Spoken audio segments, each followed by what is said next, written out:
उत्तर प्रदेश में इन दिनों समाजवादी पार्टी और असदुद्दीन ओवैसी की एआईएमआईएम पार्टी के बीच गठबंधन की चर्चा तेज चल रही है। महाराष्ट्र के बीएमसी इलेक्शन में इमाम पार्टी को मिली बड़ी कामयाबी के बाद अब उत्तर प्रदेश में सियासी हलचल तेज हो चुकी है। सियासी आंकड़ा लगाने वालों का यह कहना है कि असदुद्दीन ओवैसी की पार्टी अब उत्तर प्रदेश में बड़ा खेल कर सकती है और एआईएमआईएम पार्टी समाजवादी पार्टी को नुकसान भी पहुंचा सकती है। तो ऐसे में समाजवादी पार्टी के बीच में मीटिंगों का दौर जा शुरू हो चुका है और मीटिंगों के अंदर असदुद्दीन ओवैसी की खास तौर से चर्चा होती हुई भी नजर आ रही है।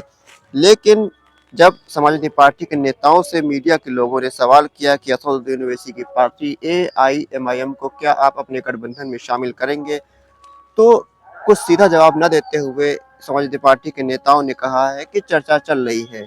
शिवपाल यादव से जब सवाल पूछा गया तो उन्होंने भी गोलमोल जवाब दिया, लेकिन जब एक पत्रकार ने उनसे पूछा क्या एमआईएम पार्टी की जरूरत आपको है, तो शिवपाल यादव ने कहा कि हमको किसी की जरूरत नहीं है, हम अकेले ही सरकार बनाने के लिए सक्षम हैं।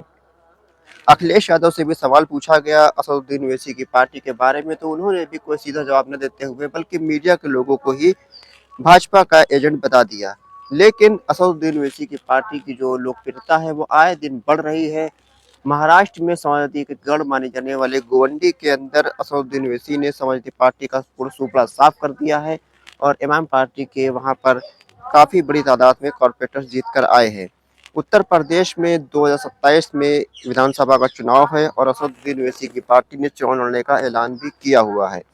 पिछले बार जब 2022 में विधानसभा चुनाव था तब असदुद्दीन ओवैसी की पार्टी ने 100 सीटों पर प्रत्याशी उतारने का ऐलान किया था। हालांकि उनको किसी सीट पर कामयाबी नहीं मिली थी, लेकिन कई सीटें ऐसी थी जहां पर समाजवादी पार्टी का खेल असदुद्दीन ओवैसी की पार्टी ने बिगाड़ दिया था। अब वही कहानी दोहराती हुई नजर आ रही 2027 की विधानसभा चुनाव के लिए। अगर असदुद्दीन ओवैसी की पार्टी का गठबंधन समाजवादी पार्टी से नहीं होता है तो ऐसी परिस्थिति में ओवैसी समाजवादी पार्टी को काफी गहरा जख्म दे सकते हैं और अखिलेश यादव की मुख्यमंत्री बनने की संभावनाओं को भी ठेस पहुंच सकती है।